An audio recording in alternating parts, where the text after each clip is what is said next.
Bom dia, galera da turma 801. E aí, tudo bom com vocês? Hoje nós vamos estar dando início ao quarto bimestre de vocês. Então hoje já vamos estar trabalhando com o livro 4 de Ciências, unidade 1, mais especificamente na página 266. O tema central da aula de hoje será sobre seres vivos e ambiente, focando principalmente na parte de reprodução. Então, galera, aquele velho esquema, qualquer dúvida que vocês tiverem, pode tirar no grupo ou esperem a nossa aula ao vivo, que eu vou estar à disposição aí para sanar as dúvidas do conteúdo que foi abordado aqui na aula de hoje. Bom, então, para começar, para contextualizar, ao longo da vida, nós, seres vivos, todos os seres vivos de uma forma geral, eles passam por um conjunto de transformações que vão definir o ciclo vital. Então, todos os seres vivos, eles têm um ciclo vital que, de uma forma geral, de uma forma natural, inclui o nascimento, então nós nascemos, o desenvolvimento, nós crescemos, nós nos desenvolvemos, a reprodução, nós nos reproduzimos, geramos descendentes, temos filhos, e, naturalmente, a morte. Então, esse é o ciclo da vida: nascer, se desenvolver, se reproduzir e morrer, de uma forma geral, de uma forma natural. E aí, basicamente, né, como eu já falei, nessa unidade do livro, nós vamos estar destacando para a parte de reprodução, ou seja, para a geração de novos indivíduos, o que é essencial para a continuidade da espécie humana até para poder surgir outras espécies, por assim dizer. Bom, antes de falar em reprodução, nós temos que definir aqui um pouco os conceitos sobre os seres celulares, seres que possuem células. Então, basicamente, todos os seres vivos, eles são formados por células, que são as menores unidades funcionais do nosso corpo, e esses seres que possuem células, eles podem ser classificados em dois grupos diferentes. Nós temos os seres procariontes e nós temos os seres eucariontes. Os seres procariontes são aqueles que o material genético ele se encontra disperso, ele se encontra espalhado no citoplasma da célula. Então, os seres procariontes, eles têm uma membrana plasmática, eles têm um citoplasma dentro e eles não têm um núcleo propriamente dito, eles não têm um núcleo bem delimitado. O material genético que ficaria no núcleo, ele está aqui todo espalhado, todo solto no citoplasma. E um exemplo clássico de seres procariontes que nós temos são as bactérias. Todas as bactérias são seres procariontes. E há também algumas algas cianofíceas, mas basicamente são esses dois seres que são procariontes. Tem um material genético deles espalhado aqui no citoplasma. Já as células dos seres eucariontes, que são as nossas células humanas, as células das plantas, dos animais, são células eucariontes, elas possuem a membrana plasmática, possuem o citoplasma também, aqui disperso, e o material genético, o DNA, o RNA, ele se encontra dentro de um envoltório, dentro de uma membrana, e aí aqui dentro nós temos essa estrutura que nós chamamos de núcleo. Então, diferente dos procariontes, as células eucariontes, elas possuem um núcleo bem delimitado, o material genético está envolvido por uma membrana, formando aqui, classicamente, o núcleo. E aí, mesmo com as diferenças entre ambos, entre seres procariontes e eucariontes, todos esses tipos celulares, ambos os tipos celulares, eles carregam um material genético que é constituído pelo ácido desoxirribonucleico, popularmente com a sigla conhecida como nosso DNA.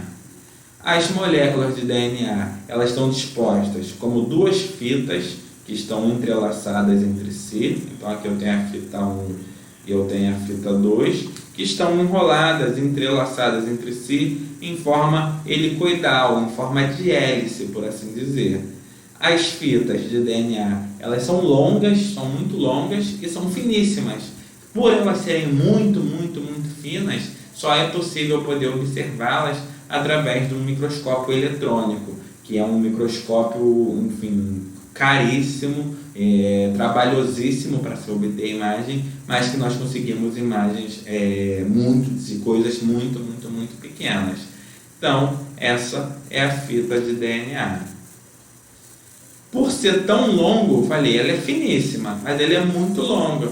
Só para vocês terem uma ideia, se eu pegasse todo o DNA de uma única célula e eu esticasse ela toda, daria 2 metros de uma única célula. Como nós não temos nós temos trilhões de células no nosso corpo e temos DNA de 2 metros dentro do nosso corpo, como é que eles cabem? Para eles estarem cabendo dentro do nosso corpo, essa fita de DNA, que chega a 2 metros, ela se enrola toda, ela fica toda enroladinha, parece um novelo, ela se condensa, lembra uma mola. Então a mola esticada, ela se enrola todinha para poder caber dentro da célula e para poder caber dentro do nosso corpo. E essa fita de DNA, aqui ó, tem a fita de DNA, quando ela está toda enroladinha, ela é chamada de cromossomo. Então os nossos cromossomos são as nossas fitas de DNA quando elas se encontram todas enroladinhas para caber dentro do nosso corpo.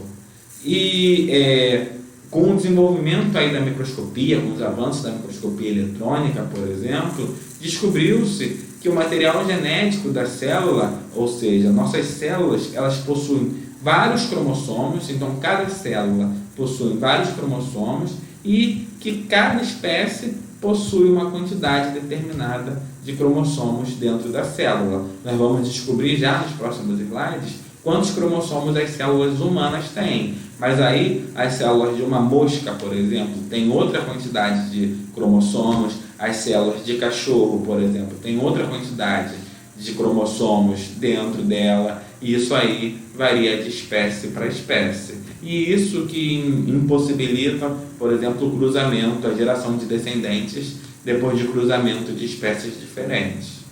Só que a grande maioria das células que constituem o corpo dos seres vivos, do homem e da mulher, não estão relacionados com a reprodução. A grande maioria das células do nosso corpo não tem função de reprodução e são chamadas de células somáticas. Ou seja, são aquelas células que têm várias outras funções que não relacionadas à reprodução. Exemplos: as células que formam a nossa pele, as células que formam os nossos ossos, as células que formam os nossos músculos, entre outros, os nossos órgãos, enfim. Já as células reprodutoras ou células sexuais, também chamadas de gameta, no caso o espermatozoide do homem e o ovócito 2, no caso da mulher, eles têm a única função de reprodução. Nessas células somáticas, nessas células não reprodutoras, nós temos cada cromossomo que está no interior dela se apresenta duplicado. Nós temos 46 cromossomos no total e são 23 cromossomos, na verdade, duplicados. 23 cromossomos que eu peguei que eu recebi do meu pai, 23 cromossomos que eu recebi da minha mãe, se juntaram e formam a célula somática. Essa célula somática, ela é chamada também de diploide, de 2, e aí ela é considerada uma célula 2N. Então, células somáticas são chamadas de células diploide e tem quantidade 2N de cromossomo, que é igual a 46.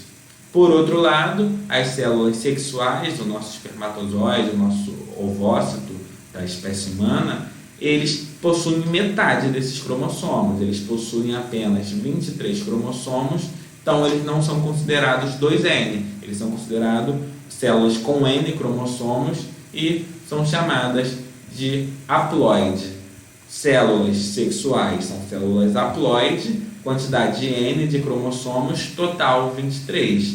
As células somáticas, as células não sexuais, elas são diploides, elas possuem 46 cromossomos, 2N, enfim, 2N igual a 46.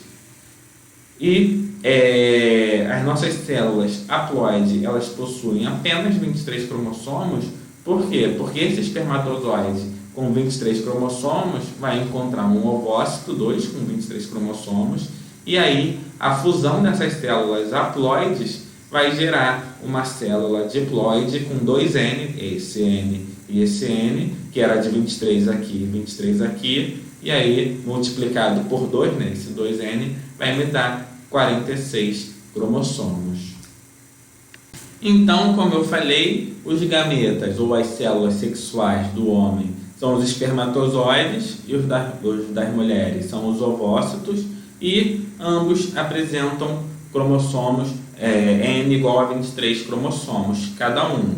Ao se fundirem, ou quando o espermatozoide encontrar o óvulo e se fundir com o óvulo, eles vão gerar uma célula chamada zigoto, que vai ter 2N agora, vai ter esse N e esse N. Então, esse 2N, aqui era um N de 23, aqui era um N de 23, esse zigoto vai ter um 2N de 46, o somatório aqui dos cromossomos da mãe e dos cromossomos do pai. A partir daí, essas células N eram haploides, esse zigoto, como já tem 46 cromossomos, vai ser diploide, vai se dividir, mantendo os 46 cromossomos, gerando um embrião que vai se desenvolver e vai gerar um novo ser, que vai gerar uma nova vida, um novo indivíduo. E aí, em virtude dessa junção dos cromossomos, tanto do pai quanto da mãe, o filho ele não vai ser totalmente igual a nenhum dos dois. Ele vai ser uma mistura, ele vai pegar características tanto do pai como características da mãe misturados. Vai ser um novo ser, vai ter uma variação na genética dessa criança, que é a mistura do pai e da mãe. E aí, essa nova constituição genética, essa mistura genética, é chamada genótipo. As manifestações desse genótipo vão gerar o fenótipo, que pode ser observado na cor do cabelo, na cor dos olhos, no formato do rosto, enfim, dentre outras características. Só para tentar deixar um pouco mais claro, então, todo o material genético do pai, todo o material genético da mãe, quando se misturarem, vai trazer ali, a criança, ela vai trazer no DNA, enfim, o indivíduo, ele vai trazer no DNA dele todas as características que vão dizer como ele vai ser, a cor do cabelo, a cor dos olhos, enfim, a altura. Essas características ditas no DNA, presentes no DNA, são chamadas de genótipo, tá? No gene da criança. E aí, a manifestação visual da cor do cabelo, da cor dos olhos, da altura, o que é visual é chamado de fenótipo. O genótipo é o que está dentro do DNA, é o código genético que vai dizer como a pessoa é. E essa manifestação real de como ela é chamada fenótipo. O que a gente avalia, o que a gente consegue ver é o fenótipo. E aí, esse fenótipo ele pode sofrer influências externas, como a alimentação e a incidência solar. Por quê? Porque o nosso genótipo pode dizer que a nossa cor da pele vai ser uma, mas com a incidência do sol todos os dias, a nossa cor da pele ela pode mudar, ela pode variar. Então, o nosso fenótipo, apesar de eu ter um genótipo me dizendo que a cor da minha pele vai ser mais clara, por exemplo, com a exposição do sol todo dia, o meu fenótipo vai ter uma cor mais bronzeada, por assim dizer. Então, esse fenótipo ele varia de acordo com o ambiente.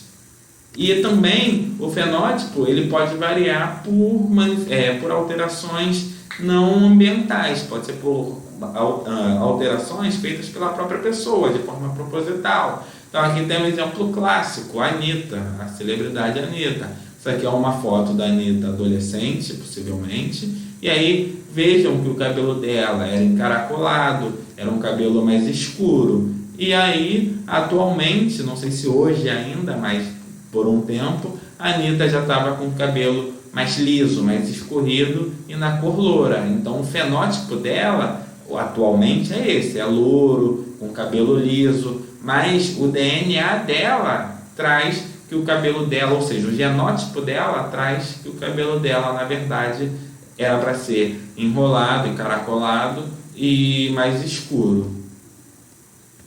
Outro exemplo de alterações do fenótipo, alterações no cabelo, nós temos do menino Neymar, né? Ao longo da vida aí dele, quantas modificações fenotípicas, né? Quantas modificações no cabelo ele já fez, enfim, aí ao longo da caminhada dele no futebol.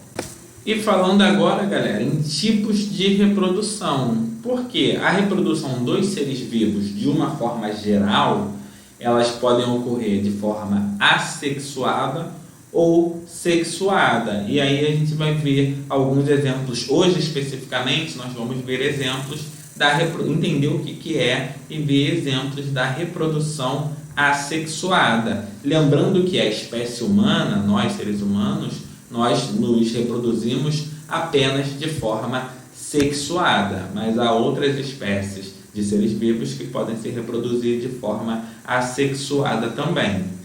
Então, reprodução assexuada. Nesse tipo de reprodução, os novos indivíduos formados, eles são oriundos de células de apenas um ancestral, de apenas uma pessoa. Então, esse fruto que vai ser gerado, esse filho que vai ser gerado, ele vai ter o material genético idêntico do pai, enfim, ou da mãe, né? Daquele ser que gerou ele. Então aqui nós temos um exemplo. Se esse ser ele se reproduz de forma assexuada, óbvio que isso aqui é uma exemplificação, lembrando que seres humanos não se reproduzem de forma assexuada, mas se nos reproduzíssemos, esse indivíduo ele geraria uma cópia idêntica, um clone dele praticamente. Ele seria capaz de gerar um clone, uma cópia idêntica dele, assim como ela conseguiria gerar uma cópia idêntica dela.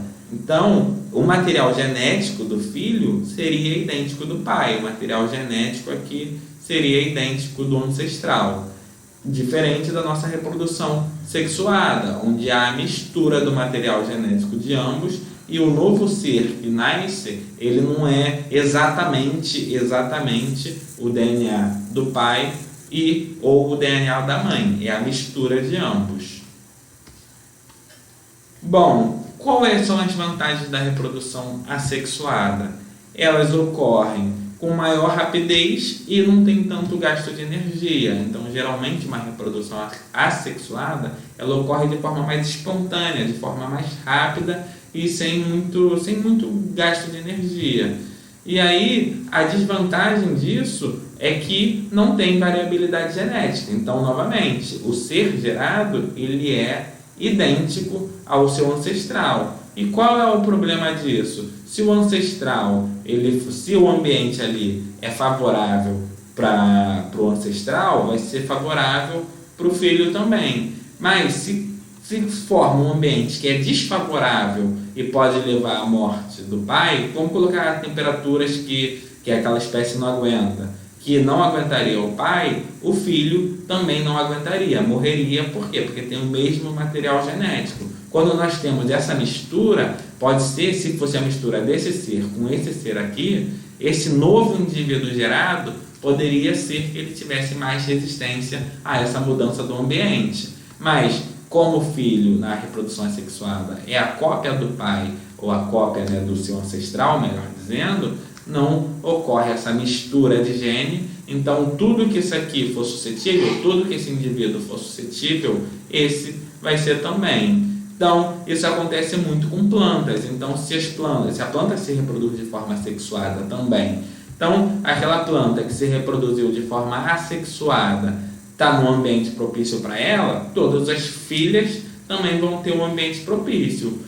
Por exemplo, muita luz. Mas se de repente começou a ter menos luz ali naquele ambiente, e se o ancestral morre porque não gosta daquele ambiente, todos os filhos vão morrer juntos. Então, essa é a desvantagem da reprodução assexuada.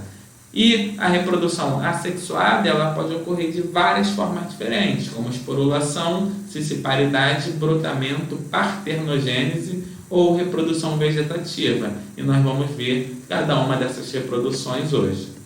A esporulação, ela é uma forma de reprodução que ocorre em alguns fungos, algas e algumas plantas inferiores, e basicamente ela consiste na produção de esporos.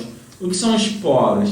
são células que ficam encapsuladas, que são contendo material genético, ali são filhas contendo material genético, e elas são resistentes e são capazes de se manter latentes, dormindo, por assim dizer, até que o ambiente apresente condições favoráveis para a germinação. Então, basicamente, esses esporos, essas células, elas são leves, são pequenas, são muito leves, são liberadas no ambiente, e aí o vento vai levando, elas caem em um ambiente.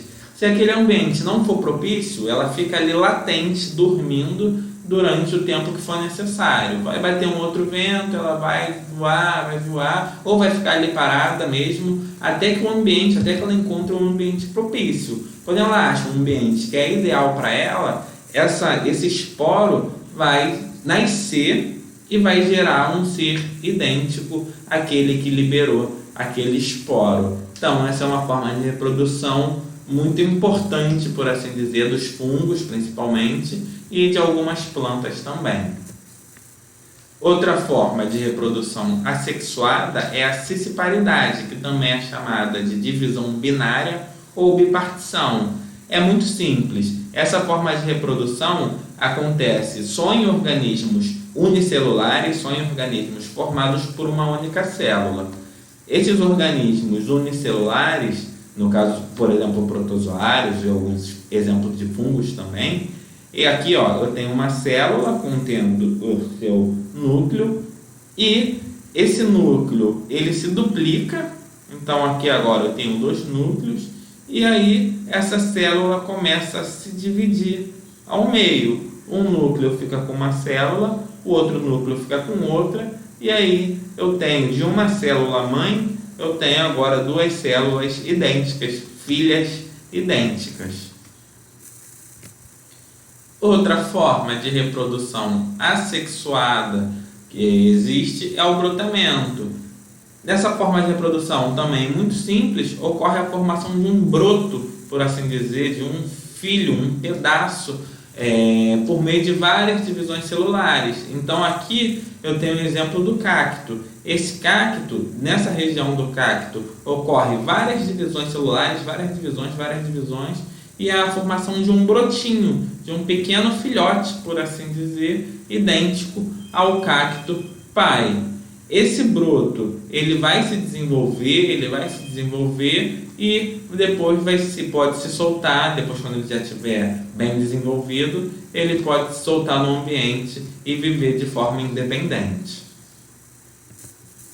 E tem ainda a parternogênese. A parternogênese, ela acontece quando um gameta feminino ele vai se desenvolver sem a fecundação, e o novo indivíduo, então, ele vai ser idêntico, ele vai ter apenas a carga genética da mãe. Então, isso acontece muito com as abelhas. Então, a abelha ela pode liberar o ovócito, o óvulo dela, e esse óvulo, mesmo que não seja fecundado por um espermatozoide, ele vai gerar um novo ser, ele vai gerar um novo indivíduo, e sem ter havido ali nenhuma forma de reprodução. Foi só apenas com a célula sexual da mãe.